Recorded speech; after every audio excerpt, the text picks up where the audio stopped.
Hello students, welcome to your English class. Today we are continuing the second chapter of the book Snapshots of Class 11th titled The Address, written by Marga Minko.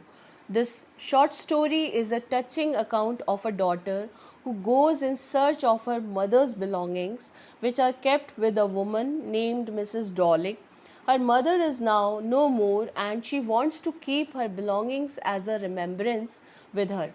The things were kept with the woman, Mrs. Dolling, during wartime when they had to leave their country due to the Second World War, as they were Jews. After years, when she returns to her country, Holland, again to take her belongings from Mrs. Dolling, and she remembered her address and reached there.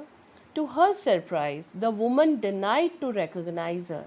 So she returned back to the station thinking about past happenings. Now we are coming to the next part of the chapter. Here we are starting with the last paragraph finished in the previous video. My mother seemed to notice that I was not entirely convinced. She looked at me reprovingly, and after that we spoke no more about it. So here she wants to say that as her mother saw that she was not convinced about Mrs. Dolling and keeping things with her, her mother got angry with her, and after that they did not talk about that topic anymore. Meanwhile, I had arrived at the station without having paid much attention to things on the way. I was walking in familiar places again for the first time since the war, but I did not want to go further than was necessary. I did not want to upset myself with the sight of streets and houses full of memories from a precious time. Here while returning to the station, she is looking to the streets and places once again where she used to live before, and she is feeling pain inside while looking to all that things, and she did not want to go further than necessary, and she did not want to upset herself either at the sight of the streets and houses which were full of memories from the past precious time. That time was very precious for her because that was her native country. So she returned back to station without paying much attention to all that things. In the train back, I saw Mrs. Dolling in front of me again, as I had the first time I met her. So here she is imagining Mrs. Dolling in front of her while she is sitting in the train. That is not in reality that Mrs. Dolling is sitting in front of her. She is remembering the past again. It was the morning after the day my mother had told me about her. I had got up late, and coming downstairs, I saw my mother about to see someone out, a woman with a broad back. So she's remembering her past when her mother told her about Mrs. Dolling, and next morning after that, when she was coming downstairs, she saw somebody going out of her house with her mother, and she could saw her back only. "There is my daughter," said my mother. She beckoned to me. Her mother pointed towards her, showing Mrs. Dolling to her daughter that she is my daughter. The woman nodded and picked up the suitcase under the coat rack. She wore a brown coat and a shapeless hat. That's what the daughter noticed about that woman, that woman was taking a heavy suitcase with her, and she was wearing a brown coat and shapeless hat. "Does she live far away?" I asked, seeing the difficulty she had going out of the house with the heavy suitcase. So she is asking her mother, "Does she live far away?" "In Marconi Street," said my mother, "number 46, remember that." So here it was when her mother told her about the address of Mrs. Dolling, that is Marconi Street, house number 46. I had remembered it, but I had waited a long time to go there. Initially, after the liberation, I was absolutely not interested in all that stored stuff, and naturally, I was also rather afraid of it. So, here the writer is saying that she remembered that address for always, but she waited a long time before going there after the liberation of Holland.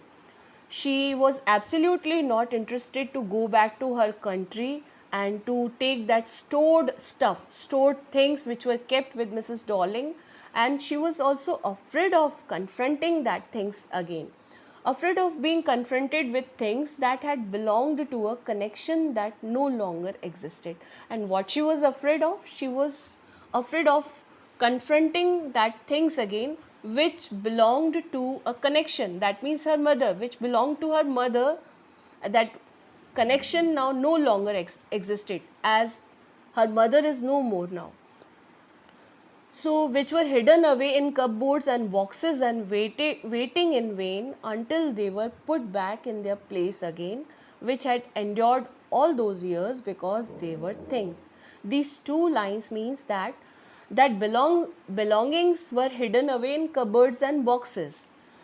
They are kept with Mrs. Darling in her cupboards and boxes, and they are waiting to be returned back to their old place again, where that belongings earlier were kept, and they kept on staying there at that place for many years as they were non-living things. So they endured all those years because they were things. But gradually everything became more normal again. Bread was getting to be a lighter color. There was a bed you could sleep in unthreatened, a room with a view you were more used to glancing at each day. And one day I noticed I was curious about all the possessions that must still be at that address. I wanted to see them, touch, remember. So in the previous paragraph, she is speaking that they were mere non-living things, and they had been kept at one place since many years, and she was not at all interested to bringing them back again. And in this paragraph, she is trying to say that all the things were back to normal again. Her life was back to normal again, gradually, slowly, and bread was getting to be a lighter color. That means she was used to eating food at the new place in a normal way. There was a bed which she could sleep peacefully, unthreatened. Now she has no more fear of any Hitler's army, and she could sleep peacefully there. A room with a view you were more used to glancing at each day. Now she is used to that room where she is living now, as she used to look at that room and its belongings every day. And one day she realized she was very curious again about her possessions which were kept with Mrs. Darling, and she wanted to see and touch them. After my first visit in vain to Mrs. Darling's house, I decided to try a second time. Now, a girl of about 15 opened the door to me. I asked her if her mother was at home. So, after deciding, she reached again to Mrs. Darling's same address, and this time Mrs. Darling's daughter opened the door. She was 15 years aged girl, and when daughter asked that girl if her mother was at home, she replied, "My mother is doing an errand. She has gone for some necessary work to take something for the house." "No matter," I said, "I will wait for her." So daughter decided to wait for her mother until she returns. I followed the girl along the passage. An old-fashioned iron Hanukkah candle holder hung next to a mirror. So while passing through the passage, she noticed a big candle stand which is known as Hanukkah. She saw and she remembered it belonged to her. It was a candle holder hung next to a mirror. We never used it because it was much more cumbersome than a single candlestick. And she remembered they never used that candle holder as it was too heavy to carry. So they preferred to use single candle holder. "Won't you sit down?" asked the girl. She held open the door of the living room and I went inside past her. I stopped myself in the midst of things I did not want to see again, but which oppressed me in the strange atmosphere or because of the tasteless way everything was arranged. because of the ugly furniture or the muggy smell that hung there, I don't know. But I scarcely dared to look around me. So, here in this whole paragraph, what the daughter is trying to explain to us that when she was offered to sit down in the living room by Mrs. Darling's daughter, she came inside and she stopped there horrified because when she looked around to the things kept in that room, they were kept in so ugly way that she was oppressed of that strange atmosphere. She was feeling oppressed mentally in that strange atmosphere, and maybe it was because the tasteless way the things were arranged in that room, she did not like it.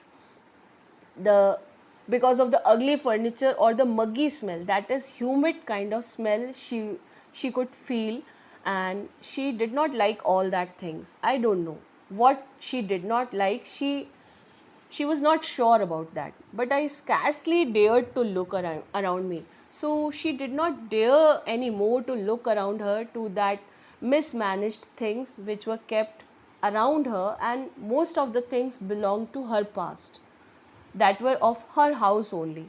The girl moved a chair. I sat down and stared at the woolen tablecloth.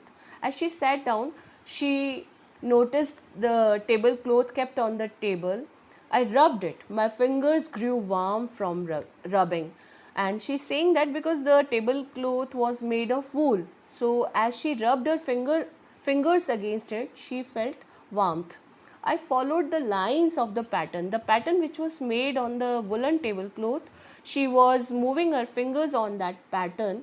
Somewhere on the edge there should be a burn mark that had never been repaired. And she remembered there was a burn mark on that tablecloth, and she saw it was still there as it had never been repaired by Mrs. Darling again. My mother will be back soon, said the girl. I have already made tea for her. Will you have a cup? Thank you. So while she was looking all that things, the girl, the daughter of Mrs. Darling, offered her a cup of tea. So today we are completing this part here. Next we will complete the chapter in the next part. Till then you practice again, and thank you for listening. थोड़ा सा chapter कर